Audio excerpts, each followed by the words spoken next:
जय संविधान, जय भीम, महात्मा गांधी की जय, गोडसे मुर्दाबाद। चलिए आज चर्चा करते हैं हम लोग दिल्ली के अंदर जो विधानसभा के चुनाव होने वाले हैं इसके बारे में।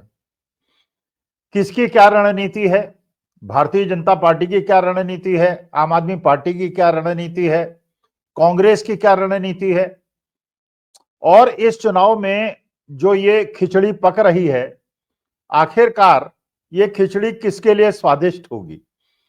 पहले फैक्ट्स की बात करते हैं, तथ्यों की बात करते हैं और बाद में उसका विश्लेषण करेंगे। देखिए ये बात बिल्कुल पक्की है कि दिल्ली जब से आम आदमी पार्टी नहीं बनी थी उसके पहले दिल्ली की पूरी राजनीति भारतीय जनता पार्टी और कांग्रेस के इर्द गिर्द सिमट कर चल रही थी। एक वर्ग था जो कि भारतीय जनता पार्टी का बहुत तगड़ा समर्थक था और एक वर्ग था जो कांग्रेस का समर्थक था। और ये बिल्कुल इसमें कहने में कोई डाउट नहीं है कि जो झुग्गी झोपड़ी वाले लोग थे, जो निम्न आय वर्ग के लोग थे, लोअर इनकम ग्रुप के लोग थे, वो कांग्रेस के साथ थे। जो मध्यम वर्ग के लोग थे, जो अपर मिडिल क्लास के लोग थे और जो रिच लोग थे वो भारतीय जनता पार्टी के साथ थे। लेकिन भारतीय जनता पार्टी के साथ एक अलग आइडियोलॉजी के लोग भी जुड़े रहते हैं, तो कभी भारतीय जनता पार्टी जीती और कभी कांग्रेस जीती। यह भी बात बिल्कुल सच है कि शीला दीक्षित जो 15 साल दिल्ली की मुख्यमंत्री रही और उन्होंने एंटी इनकम्बेंसी का बड़े जोर से मुकाबला किया और 3 बार मुख्यमंत्री रही। यह भी बिल्कुल सच बात है कि दिल्ली के लोगों से अगर बात की जाए तो वो बताएंगे कि दिल्ली का विकास जो असली शीला दीक्षित के जमाने में हुआ वो न तो उसके पहले हुआ था न उसके बाद हुआ। चाहे भारतीय जनता पार्टी का समय रहा हो, मदन लाल खुराना जी का समय रहा हो, उस समय रहा हो, या साहिब सिंह वर्मा का समय रहा हो, या जब 2013 में आम आदमी पार्टी उभर कर सामने आई और एक विकल्प बन के तैयार हुई, उसके बाद वैसा समय नहीं मिला जैसा तो लोग याद करते हैं शीला दीक्षित के समय को। फैक्ट नंबर 1, कि अगर ये कहा जाए कि दिल्ली का अभी तक का सबसे सफल मुख्यमंत्री कौन रहा है तो उसमें Sheila Dikshit will be far ahead, number 1। Number 2, 2012-13 में जब अन्ना हजारे ने एक आंदोलन शुरू किया, और यह बात किसी से छिपी नहीं है कि जो अन्ना हजारे का आंदोलन था उसमें आरएसएस का, भारतीय जनता पार्टी का बहुत बड़ा योगदान था और हाथ था। बल्कि जितने भी रामलीला ग्राउंड और बाकी जगह कैंडल मार्च हुआ करते थे उसमें उसी विचारधारा के लोग ज्यादा थे जो कि आरएसएस और बीजेपी से जुड़े हुए थे। यह भी फैक्ट है। उसी आंदोलन से अरविंद केजरीवाल भी उभरे थे और आम आदमी पार्टी भी बाद में जब इसका राजनीतिक दल बना वो उभरे थे। तो इसका मतलब जो अरविंद केजरीवाल और आम आदमी पार्टी का उद्गम स्थल है वो बेसिकली आरएसएस और बीजेपी की आइडियोलॉजी से, इसमें कहीं कोई दुराव की बात नहीं है।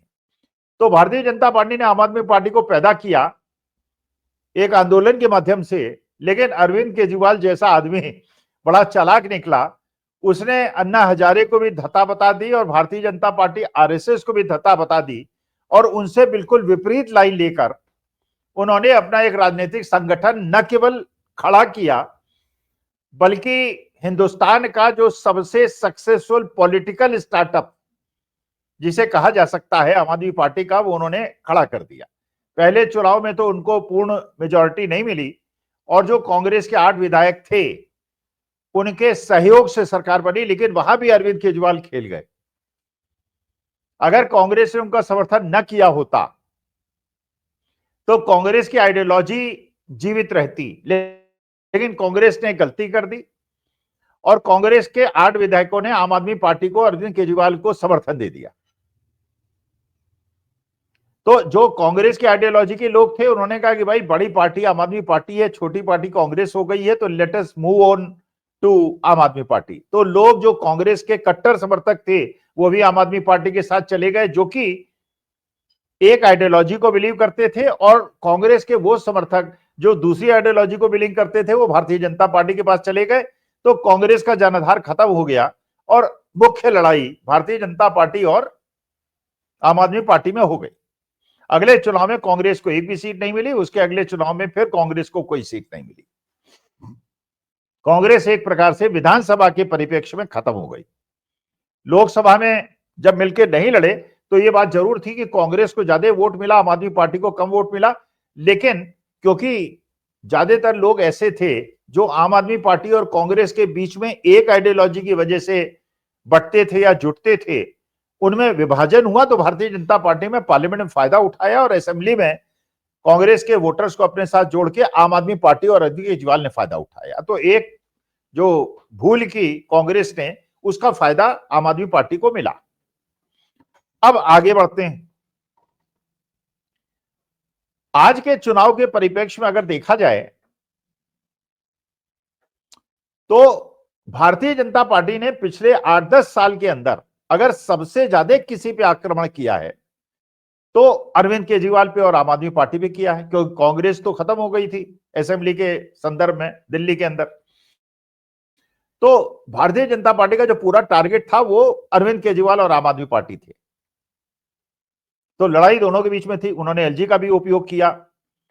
उन्होंने जो संशोधन करके जो सुप्रीम कोर्ट की रूलिंग थी कि अरविंद केजरीवाल और आम आदमी पार्टी जो लोकतांत्रिक रूप से चुनी हुई सरकार है उसी का उत्तरदायित्व तो होना चाहिए, उसे खत्म करके उन्होंने एलजी को सारे अधिकार दे दिए। एलजी ने आम आदमी पार्टी की फाइलें लटकाना शुरू किया और केंद्र सरकार ने, गृह मंत्रालय ने मनी लॉन्ड्रिंग के केसेस पर अरविंद केजरीवाल, मनीष सिसोदिया, सत्येंद्र जैन, संजय सिंह, दुनिया भर के लोगों को, बड़े बड़े नेताओं को जेल के अंदर ठूस दिया।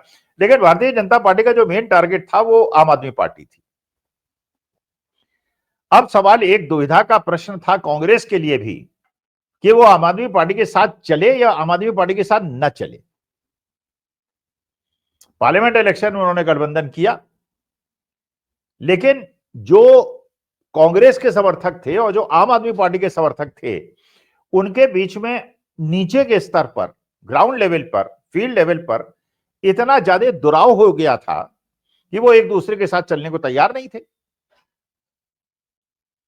तो जिन 4 क्षेत्रों में आम आदमी पार्टी का पार्लियामेंट के अंदर कैंडिडेट था वहां कांग्रेस वालों ने भारतीय जनता पार्टी को वोट दे दिया, और जहां पे कांग्रेस का कैंडिडेट था वहां आम आदमी पार्टी के सपोर्टर्स ने कांग्रेस कैंडिडेट को वोट न देकर भारतीय जनता पार्टी को वोट दे दिया।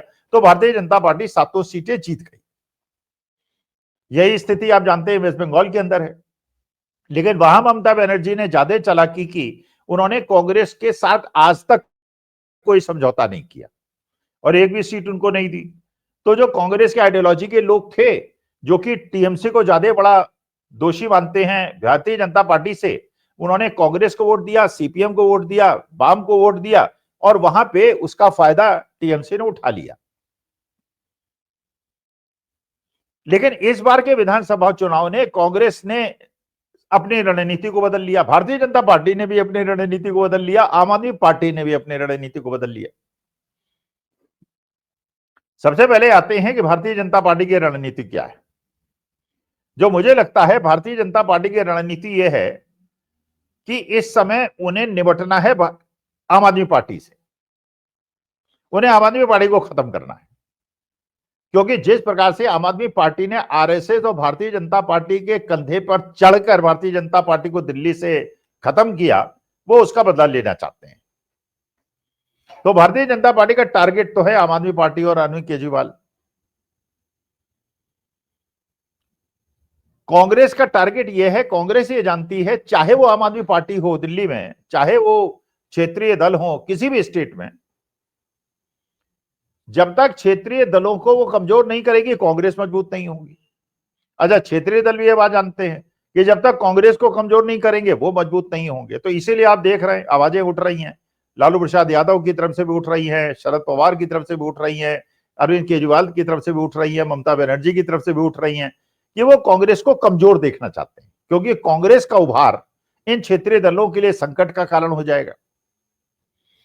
अच्छा, कांग्रेस भी इस बात को जानती है और क्षेत्रीय दल भी इस बात को जानते हैं। कांग्रेस भी जानती है कि अगर आम आदमी पार्टी को कमजोर नहीं किया, और आम आदमी पार्टी का जो सबसे बड़ा स्रोत है वो दिल्ली है, पंजाब तो चलिए इसलिए है कि दिल्ली है, अरविंद केजरीवाल नहीं है तो पंजाब में भगवंत सिंह मान कुछ नहीं कर सकते, क्योंकि उनका जो एक आइडियोलॉजिकल लीडर है वो अरविंद केजरीवाल। तो अगर दिल्ली में आम आदमी पार्टी को कमजोर कर दिया तो पंजाब भी खत्म।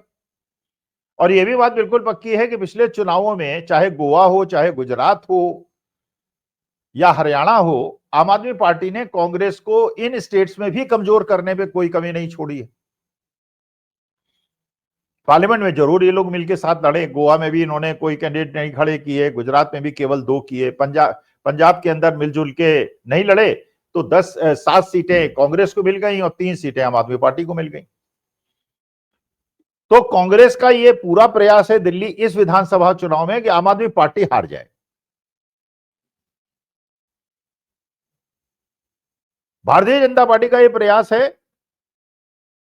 कि आम आदमी पार्टी चाहे जीत जाए लेकिन कांग्रेस न जीते, क्योंकि अगर आम आदमी पार्टी जीत जाती है तो पूरे क्षेत्रीय दल, जो हिंदुस्तान के क्षेत्रीय दल हैं, उनको यह मैसेज जाता है कि हम स्ट्रांग हो सकते हैं। लेकिन अगर अरविंद केजरीवाल कमजोर हो गया तो फिर बिहार, उत्तर प्रदेश, महाराष्ट्र, वेस्ट बंगाल, हर जगह मैसेज चला जाएगा कि कांग्रेस का जीत भारतीय जनता पार्टी के लिए भी खतरनाक है और आम आदमी पार्टी के लिए भी खतरनाक है।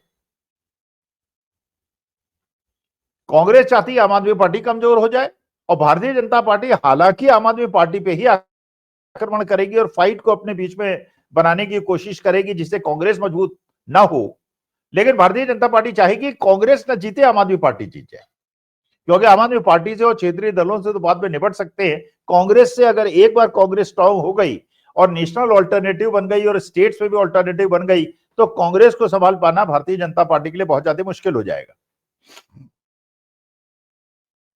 अच्छा, अब फिर आम आदमी पार्टी कोशिश कर रही है कि लड़ाई जो है वो भारतीय जनता पार्टी आम आदमी पार्टी के बीच में हो जाए। कांग्रेस कोशिश कर रही है कि लड़ाई आम आदमी पार्टी और कांग्रेस के बीच में हो जाए। यह भी कोशिश कर रही है कांग्रेस और बीजेपी के बीच में लड़ाई हो जाए जिससे जो उसका वोट छिटक के आम आदमी पार्टी के पास गया था वो वापस चला आए। शीला दीक्षित का जो 15 साल का पीरियड था उसकी यादें दिलाकर वो एक बेटर गवर्नेंस। अच्छा, फिर जो भारतीय जनता पार्टी ने आम आदमी पार्टी को कमजोर करने के लिए एलजी का उपयोग किया और जिस प्रकार से लोगों को जेल में भेजा, उससे यह भी कांग्रेस को एक मैसेज देने में आसानी हो रही है कि साहब ये लोग तो आपस में लड़ते रहते हैं, काम तो ये करते ही नहीं। आपने 10-11 साल से केवल ये देखा है कि आम आदमी पार्टी और बीजेपी आपस में भिड़ते रहे, और शीला दीक्षित के जमाने में, जबकि उस समय केंद्र सरकार भी भारतीय जनता पार्टी की थी, कभी इस प्रकार का झगड़ा आपने नहीं देखा। लेकिन क्योंकि एनर्जी जो वेस्ट हो रही है वो भारतीय जनता पार्टी और आम आदमी पार्टी और भारतीय जनता पार्टी की आपस में लड़ने में हो रही है, उसका फायदा कांग्रेस को मिला। अच्छा, कांग्रेस ने कैंडिडेट भी इस बार बड़े स्ट्रांग खड़े कर दिए हैं। तो अगर असेंबली इलेक्शन में 15% से ज्यादा वोट कांग्रेस को मिलते हैं तो आम आदमी पार्टी की सत्ता में लौटने की कोई संभावना नहीं। और अगर आम आदमी पार्टी का वोटर कांग्रेस की तरफ शिफ्ट हो जाता है तो कांग्रेस भी बहुत बड़ी शक्ति बनकर उभर सकती है। लेकिन अभी तो बहुत, it is too early to say, अभी तो इलेक्शन में बहुत टाइम बाकी है। लेकिन कांग्रेस ने अच्छे कैंडिडेट्स खड़े किए हैं। अच्छा, प्रवेश वर्मा साहब ने भी ये गलती कर दी है। अब वो सोच समझ के की या अनजाने में उनसे हो गई, उन्होंने 1100 रुपए बांटने शुरू कर दिए। अब लोग ये प्रश्न पूछ रहे हैं कि भाई ये 1100 रुपए केवल न्यू दिल्ली असेंबली कॉन्स्टिट्यूएंसी की औरतों को आप दे रहे हैं या पूरे हिंदुस्तान की औरतों को दे रहे हैं? क्योंकि गरीबी तो पूरे हिंदुस्तान के अंदर है, कोई ऐसा तो है नहीं कि न्यू दिल्ली कॉन्स्टिट्यूएंसी में केवल गरीबी सिमटी हुई है। अच्छा, न्यू दिल्ली कॉन्स्टिट्यूएंसी में वोटर आईडी कार्ड दिखा के आप जिनको पैसा दे रहे हैं वो गरीब भी नहीं है सारी की सारी, वो अमीर भी है, मध्यम वर्ग की भी है। वो भी कह रही है चलो मुफ्त में 1100 मिल रहा है तो परेशानी क्या है, अपनी मर्सिडीज ऑडी से जाएंगे, कार रुकवाएंगे, 10 मिनट में 1100 रुपए लेंगे, कहीं जाके अपना कुछ अच्छा सामान खरीद लेंगे, कम से कम 4 किलो सेवी खरीद लेंगे। तो अगर आप एक राजनेता की तरह साहिब सिंह वर्मा की यादों में गरीबों की मदद करना चाहते हैं तो पूरी हिंदुस्तान की औरतों को पैसा क्यों नहीं देते हैं? तो प्रवेश वर्मा भी उसमें फंस गए हैं। और जो उनका ये इच्छा थी कि साहिब सिंह वर्मा के बाद वो नेक्स्ट चीफ मिनिस्टर दिल्ली के बन जाएं, उसमें भी पानी फिर गया है। अच्छा, फिर वो वोटर आईडी कार्ड में भारतीय जनता पार्टी का कहना है कि आम आदमी पार्टी वाले कैंडिडेट नए वोटर जोड़ रहे हैं, और आम आदमी पार्टी का कहना यह है कि भारतीय जनता पार्टी जो लोग 4-4, 5-5 बाहर से वोट दे रहे हैं और 20 25 साल से अपने मकान में रह रहे हैं, उनका नाम भारतीय जनता पार्टी कटा रही है। जबकि आम आदमी पार्टी का कहना है कि नाम जो जुड़े हैं उसमें एक भी ऐसा कैंडिडेट, एक भी वोटर का नाम ऐसा नहीं जुड़ा है जिसकी संस्तुति आम आदमी पार्टी ने की हो। तो लड़ाई जो है वो आम आदमी पार्टी बीजेपी की भी है, बीजेपी कांग्रेस की भी है, आम आदमी पार्टी कांग्रेस की भी है, तो सब एक दूसरे से भिड़े हुए हैं। और अंत में फायदा किसका होगा ये देखने की बात है। अब ये डिपेंड करता है कि 26 जनवरी के बाद, जैसे राहुल गांधी ने कहा है, क्योंकि राहुल गांधी भी ये जानते हैं ये क्षेत्रीय दल जो उनके खिलाफ बगावत कर रहे हैं और आपस में मिल रहे हैं, ये नेचुरल है, होगा, क्योंकि कांग्रेस का मजबूत होना नॉर्थ इंडिया में, कम से कम काऊ बेल्ट के अंदर, वो क्षेत्रीय दलों के अस्तित्व में प्रश्न उठ जाएगा। तो उसमें कम से कम अखिलेश यादव ने तो सबसे ज्यादा सोवर स्टैंड लिया है। बाकी चाहे लालू यादव हो, चाहे ममता बनर्जी हो, या अरविंद केजरीवाल हो, या शरद पवार हो, उन्होंने थोड़ा सा डाइल्यूटेड स्टैंड लिया है। अब ये समन्वयन जो क्षेत्रीय दलों का है कांग्रेस का, ये इस बात पे डिपेंडेंट है कि 26 जनवरी के बाद, जैसे राहुल गांधी ने कहा कि कांग्रेस की हम यात्रा निकालेंगे और जिसमें संविधान बचाओ और बाबा साहब भीमराव अम्बेडकर का जो अपमान किया है अमित शाह ने, उसके विरोध में आवाज बुलंद करेंगे, उसका रिस्पांस जनता से कैसा मिलता है। क्योंकि ये बात बिल्कुल सही है कि अगर कांग्रेस और क्षेत्रीय दलों के बीच में समन्वय पार्लियामेंट में नहीं हुआ तो भारतीय जनता पार्टी को बहुत ज्यादा आसानी हो जाएगी, इसके बावजूद कि जनता खुश नहीं है। लेकिन चुनाव आयोग है, ईवीएम है, मशीनरी है, एडमिनिस्ट्रेशन है, पुलिस है, उसके माध्यम से वो फायदा उठा लेंगे और फिर शासन चलता रहेगा। तो पार्लियामेंट इलेक्शन के अंदर समन्वय हो और विधानसभा के अंदर एक दूसरे के खिलाफ लड़े और इसका जनता पे क्या प्रभाव होगा, तो भारतीय जनता पार्टी तो कोशिश करेगी कि इसको एक्सप्लॉइट करे और कंट्रडिक्शंस को सामने लेके आए। लेकिन यह बात बिल्कुल पक्की है कि दिल्ली का विधानसभा चुनाव जो है बहुत ज्यादा इंटरेस्टिंग हो गया है और ये क्या मोड़ लेगा ये अगले 15-20 दिन के अंदर। लेकिन यह बात बिल्कुल पक्की है कि आम आदमी पार्टी के बहुत लोग भी डिसगंटल्ड हैं।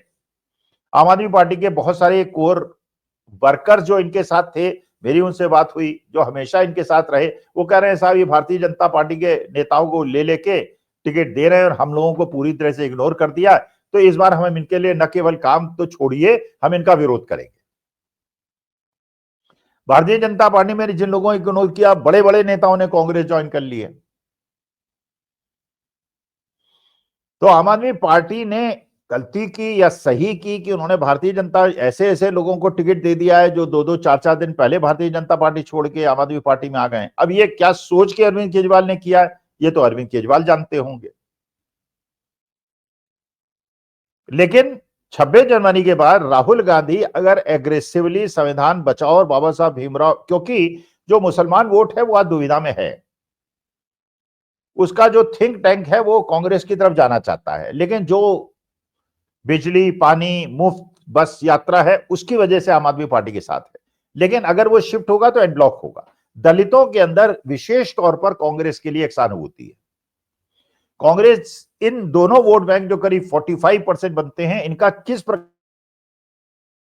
से उपयोग करती है और किस प्रकार से अगर उनको इस बार 15-20 सीटें कांग्रेस को मिल गई तो आम आदमी पार्टी का बहुत बुरा समय शुरू हो जाएगा।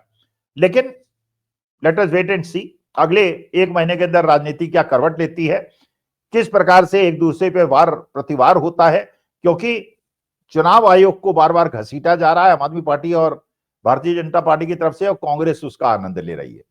लेट अस सी क्या होता है, दिल्ली की राजनीति में क्या होता है, दिल्ली के विधानसभा चुनाव में क्या होता है। नमस्कार, धन्यवाद, प्रणाम।